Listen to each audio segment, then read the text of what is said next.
Hello everyone. Now today we will start the new topic. The topic name is primary auxiliary. Firstly we know that what is primary auxiliary. मतलब ये primary auxiliary किस में आता है, किस category में आता है, सबसे पहले हम ये समझेंगे। तो जब भी आपने वर्ब के बारे में आपकी जो क्लासेस चली हैं उसे आप एक बार जरूर देखिएगा कि वर्ब में कई टाइप्स के वर्ब होते हैं, जिसमें कुछ वर्ब प्राइमरी ऑक्सिलरी वर्ब होते हैं। अब वो कौन कौन से होते हैं उसके बारे में हम पढ़ेंगे। तो क्या होते हैं प्राइमरी ऑक्सिलरी और क्या होते हैं मेन वर्ब, ठीक है, उसके बारे में आज हम पढ़ेंगे। अभी फिलहाल तो ये जो क्लास है वो केवल प्राइमरी ऑक्सिलरी की है। इसके बारे में समझते हैं क्या है, कहाँ पे यूज होती है, कौन कौन से प्राइमरी ऑक्सिलरी वर्ब होते हैं। सबसे पहले इसके डेफिनेशन से स्टार्ट करते हैं।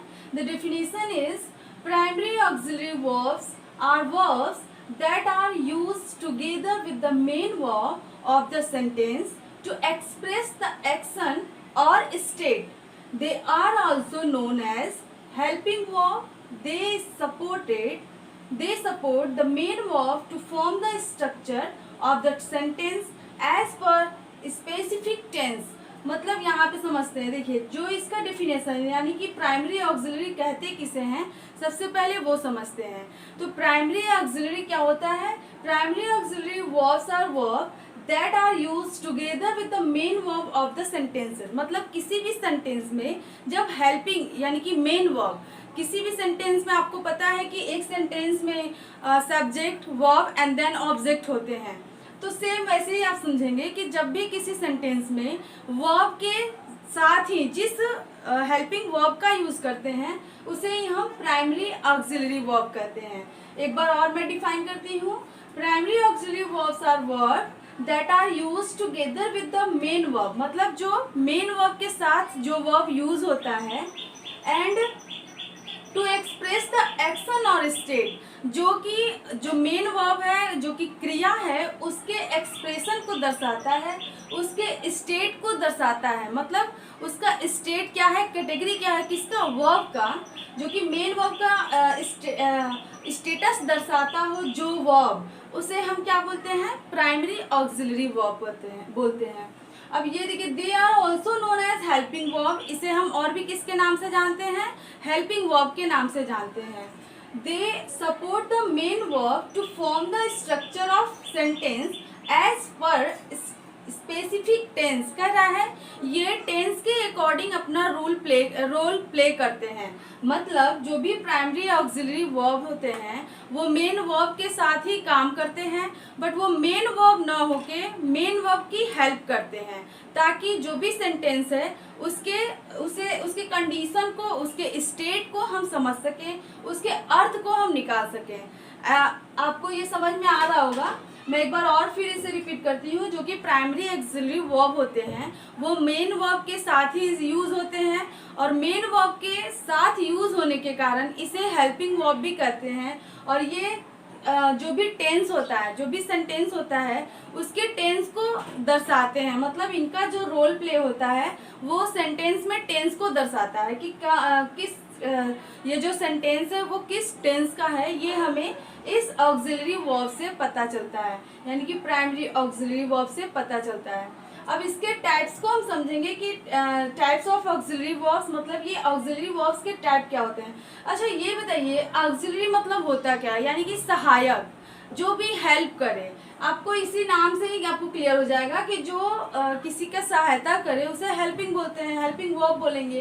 तो यहाँ ऑक्सिलरीज दिया है, प्राइमरी ऑक्सिलरी मतलब जो कि सहायता करते हैं किसकी, तो मेन वर्ब की। आपको पता है कि ये is, am, are, was, were, ये सब मेन वर्ब होते हैं, सॉरी ये हेल्पिंग वर्ब होते हैं। अब देखिए जो मेन वर्ब होता है, जैसे कि ही इज प्लेइंग, तो यहाँ पे जो प्लेइंग है वो मेन वर्ब है, उसके साथ जो यूज होगा इज हमारा क्या हो जाएगा, ऑक्सिलरी वर्ब हो जाएगा।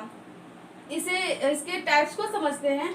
देखिए जो प्राइमरी ऑक्सिलरी वर्ब है इसे 3 टाइप्स में कैटेगराइज किया गया है। The first verb is to be, second verb is to have, and third is to do. अब देखिए इसे आप कैसे समझेंगे, इसके लिए एक एक क्लासेस बनाई जाएगी। अभी आप इतना समझे कि प्राइमरी ऑक्सिलरी वर्ब को 3 टाइप्स में डिवाइड किया गया है, यानी कि प्राइमरी ऑक्सिलरी वर्ब 3 टाइप्स के होते हैं। कौन कौन से होते हैं?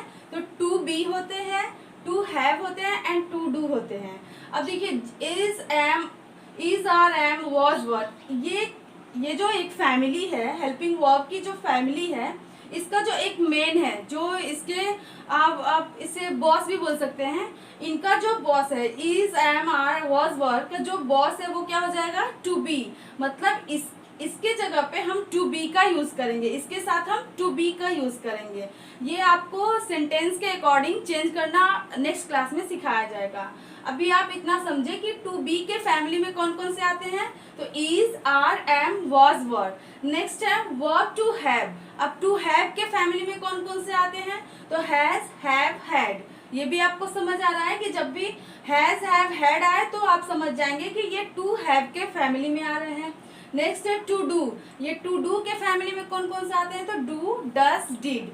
अब इतना आप समझे कि जो भी ऐसे वर्ब्स जो कि हेल्पिंग वर्ब के साथ ही यूज हो और वो क्या करता है, वो जो प्राइमरी ऑक्सिलरी वर्ब्स होते हैं वो वर्ब्स के स्टेटस को दर्शाते हैं, उसके एक्सप्रेशन को दर्शाते हैं, उस एक्शन को दर्शाते हैं और उससे जिस सेंटेंस में फिट किया जाता है, मतलब जिस सेंटेंस में हम ऑक्सिलरी वर्ब्स का यूज करते हैं वो अपने सेंटेंस में, वो अपने टेंस में भी चेंज लगता है। मतलब हम समझ जाएंगे, अगर आपने इज का यूज किया तो आप ये समझ जाएंगे कि इज किस टेंस में लगता है, किस टेंस में लगता है ये आपको पता है, हैज किस टेंस में लगता है ये भी पता है, डू किस टेंस में लगेगा ये भी पता है।